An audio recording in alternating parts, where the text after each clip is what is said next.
পানি একটা যদি বৃষ্টি হয় তখন পাঙাশ আবার মাছের গো কানেক্ট করে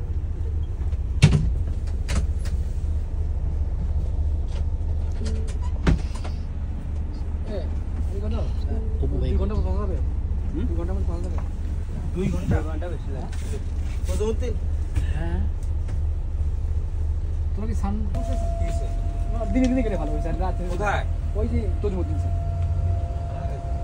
তো যাবে এখন কটা আড়াই ঘন্টা লাগে আমাদের এই জায়গায় সব ছড়ানো